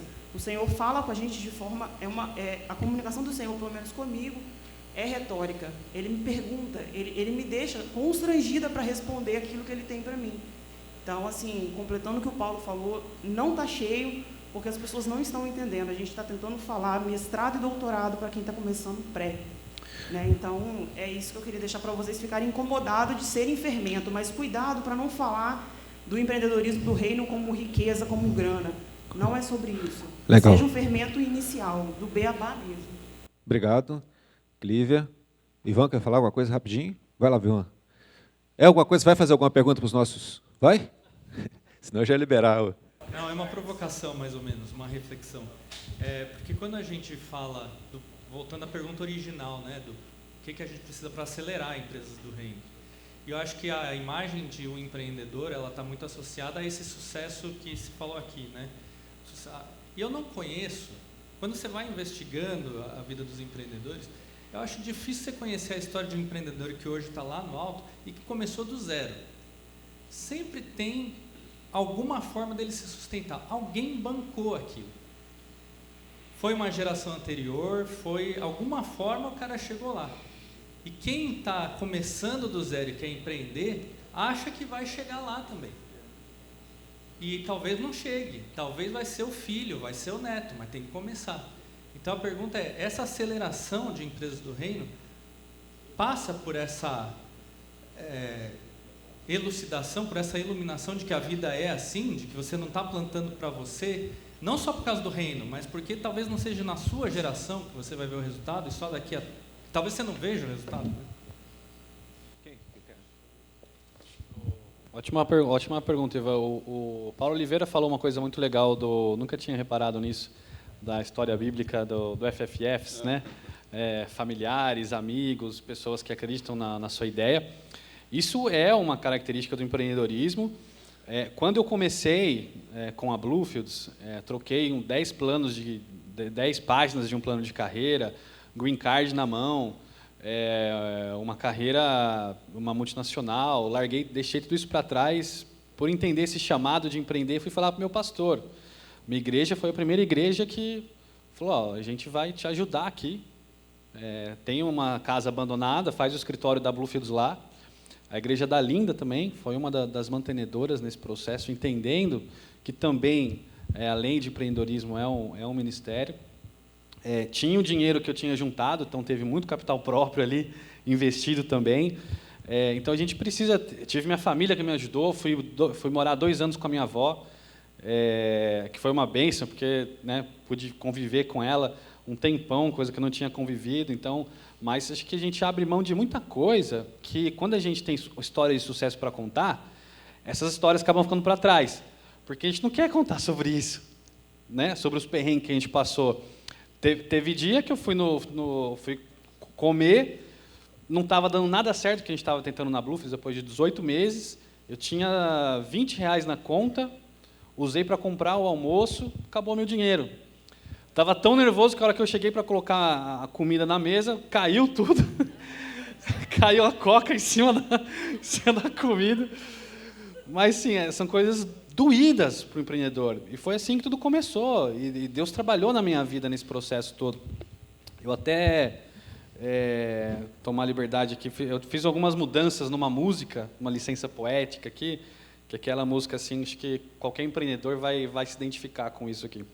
Se o trovão e o mar se erguendo vêm, em meio à tempestade esperarei. Sobre as águas tu reinas também. Descansarei, pois sei que és Deus. Acho que muitas vezes, nossa caminhada empreendedora, a gente está no meio de uma tempestade, a gente está vendo a nuvem carregada, o trovão, e tudo que a gente tem que fazer é ficar lá esperando, tomando chuva, esperando quietinho, sabendo que Deus está no controle dessa tempestade. E que pode ser que Deus peça o seu negócio, pode ser que Deus encerre esse ciclo, e tudo bem. A gente vai ficar triste, vai ter o funeral, igual teve da 1212, mas a nossa identidade como discípulo de Cristo é muito maior do que isso. Então, ter essa certeza, ter essa convicção, faz toda a diferença, né? E a métrica é outra. Legal, Paulo. Bom, obrigado aqui aos nossos palestrantes. Podem. Só queria falar para o Ivan aqui que eu penso que é muito mais fácil encontrar o recurso, o investidor, do que encontrar o bom projeto para executar isso aí. O reino é riquíssimo, o recurso está aí. Então, às vezes, a pessoa não tem o recurso, mas o recurso está na mão de outro. A gente precisa ligar os pontos. Entendeu? Muito obrigado. Laura, espera aí, gente, espera aí que não acabou, não. Espera aí. Hã? André quer dar um testemunho aqui? Coisa rápida. Aí, prometo ser objetivo. É o caixote? Bem, então, fui desafiado aí a falar um pouquinho como aconteceu, como eu cheguei no Empreendedores, talvez todos não conheçam essa história. O dia que era para eu vir aqui, a primeira vez, em 2015, estava muito difícil, e no dia do avião, né, eu já tinha comprado a passagem, e precisava vir para cá, tinha R$5 na carteira, e eu liguei às 10 da manhã, para um colega que já estava aqui, falei, cara, não tem como ir, não vou ter grana para ficar em hotel, inscrição e alimentação. Ele falou, não, venha, e aí vim contra a vontade, e quando eu cheguei, tinha um irmão com o meu nome no aeroporto, veio me receber, eu fiquei na casa dele, ele foi maravilhoso, me levava, me buscava, tive alimento, alguém pagou a minha inscrição, e aquele ano o tema era, na multidão dos conselheiros, há sabedoria. E aí foi a primeira paulada, assim, vamos dizer, que eu levei da parte do Senhor, porque eu não tomava conselho. Então, primeira dica, irmãos, tomem conselho, peçam conselho. E também, eu estava tão desesperado por algo de Deus, que eu tinha quebrado um negócio, estava totalmente falido, totalmente enrolado, totalmente desesperado, e aí Deus falou comigo que Ele ia dar um negócio que ia movimentar o Brasil e o mundo. Aí eu fiquei, que legal. E à noite, Deus deu aquela palavra que fala assim, que a vontade do Senhor ela é boa, perfeita e agradável. Me perdoe se eu estou falando rápido, o tempo é curto. E eu fiz um voto com o Senhor, eu falei assim, se a vontade do Senhor é boa, perfeita e agradável, eu não dou nem um passo mais, se o Senhor não falar. Beleza. Aí, feito esse combinado, feita essa aliança com o Senhor, aí o Senhor, Ele falou que ia dar esse negócio, que ia movimentar o Brasil e o mundo, eu volto para Cascavel, e eu não dou nem um passo se o Senhor não direcionar. Só que esse processo ele foi muito difícil. Por quê? Eu morava com os meus pais, Eu não sabia qual era o negócio, estava desempregado, empresário falido não tem currículo, né? Se apresentar o currículo também não vai convencer muito, devendo, mas com a firme convicção que teria um negócio que ia movimentar o Brasil e o mundo. Então, um papo de doido, né? E aí, boas lembranças. Uma coisa, Lauro, que eu fazia, sabe o que era? Eu ficava com muita vergonha. Meus pais levantavam para trabalhar, minhas irmãs para estudar, e eu levantava para fingir que ia fazer alguma coisa, dormia para não ver o tempo passar e na hora do almoço levantar de novo. E eu comecei a brigar na presença de Deus, brigar. Cadê o Senhor? Se o Senhor falou, cadê? E cadê? Assim como, né, o Jacó lá na coxa do anjo, ele insistiu e eu aprendi a depender do Senhor e escutar a voz dele. Coisas foram acontecendo. Ó, talvez vocês não sabem como a Pedal Bruto começou, como surgiu a primeira camiseta da Pedal Bruto. Primeiro a logo Deus me deu em um sonho, o nome também. Mas o primeiro produto, quando virou um negócio, fui chamado para trabalhar em uma feira e no caixa ganhava R$100 por dia, R$1.100 no final, né, foram 11 dias lá, onde eu fiz as primeiras 48 camisetas. E o Senhor falou que o negócio, a promessa, estava sobre a marca. Vendeu as 48 camisetas no mesmo dia. Ficou pronto, vendeu. Das 48 camisetas, mais 48. E mais. E um funcionário, e um auxiliar, e algumas madrugadas, uma sala alugada, uma máquina, outra máquina, foi. Hoje nós estamos aí, né, atende praticamente todos os estados do Brasil, claro que pontos bem isolados. A nossa atuação mais efetiva é no Sul, Paraná, Santa Catarina, porque primeiro entendo que a gente tem que fazer o dever de casa, até por isso que eu coloquei a Pedal Bruto aberto para investimento, porque se tem um Brasil todo, fica um dado aí. O ano passado foram vendidos 6 milhões de bicicletas, então tem um mercado para trabalhar, mas em tudo, eu não quero focar no negócio, eu quero falar da provisão do Senhor e como Deus conecta pessoas. Esse é um instrumento de conectar pessoas, de conectar propósito. Olha, eu queria poder falar todos os testemunhos de pessoas que converteram. De uma pessoa, a família inteira converteu. O dia que Deus falou assim, vai pedalar com ele, é 120 quilômetros, vai só vocês dois. Aquele cara não tinha para onde fugir. Mas a palavra do Senhor foi pregada, eu agradeço ao Senhor. É difícil falar muito rápido, eu também não quero atrapalhar a organização do evento. E quem quiser falar comigo, me chama, olha lá no Instagram, é Pedal Bruto, coloca Pedal Bruto no Instagram, coloca aí, Pedal Bruto Oficial. Obrigado, hein? Muito obrigado, André. Irmãos, essa é a pedalada que é possível, essa pedalada pode, viu? Algumas que o governo fez não pode não, mas essa pedalada pode.